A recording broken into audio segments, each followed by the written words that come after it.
Hello bachcho, let's see this question.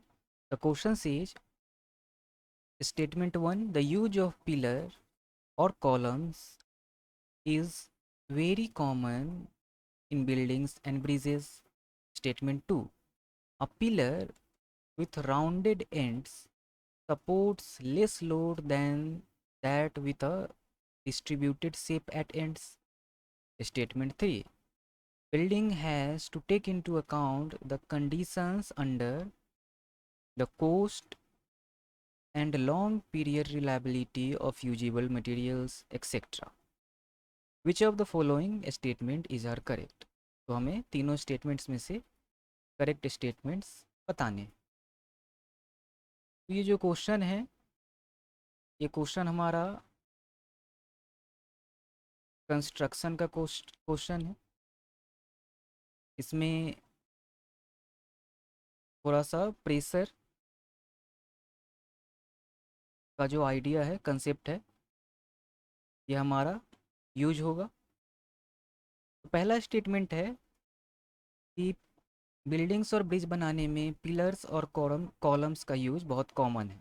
Obviously ये तो हमारा पर्सनल एक्सपीरियंस है हम लोगों का। हम देखते हैं ब्रिजेस के नीचे पिलर्स होते हैं, कॉलम्स होते हैं, तो स्टेटमेंट 1 तो हमारा करेक्ट ही होगा।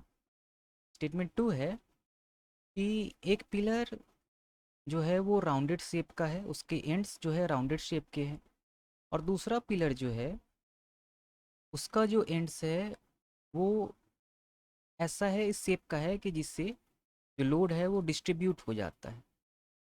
तो कौन सा पिलर ज़्यादा लोड सपोर्ट करेगा? डेफिनेटली वो पिलर जिसके एंड्स ऐसे बने हैं जिससे वो लोड को, जो वेट को है, वो डिस्ट्रीब्यूट कर जाए। तो डेफिनेटली जो हमारा स्टेटमेंट 2 है ये भी करेक्ट होगा। A pillar with rounded ends support less load support करेगा उससे जिसके एंड्स जो हैं वो डिस्ट्रीब्यूटेड शेप के हैं। स्टेटमेंट 3 है कि building has to take into account the conditions under, यहाँ पर होना चाहिए conditions under which it is used. Conditions under which it is used, the cost and the long period reliability of usable materials etc. Of course buildings बनाने में ये सारी चीज़ें बहुत इंपॉर्टेंट होती है कि हमें बिल्डिंग को किस लिए यूज करना है। ब्रिज है, उस पर हेवी व्हीकल्स चलेंगे या लाइट व्हीकल्स चलेंगे। बिल्डिंग्स है उस वो स्टोर रूम की तरह यूज करना है, स्टोरेज के लिए यूज करना है, या उसको पार्किंग बनाना है। कॉस्ट ये सबसे ज़्यादा मैटर करता है।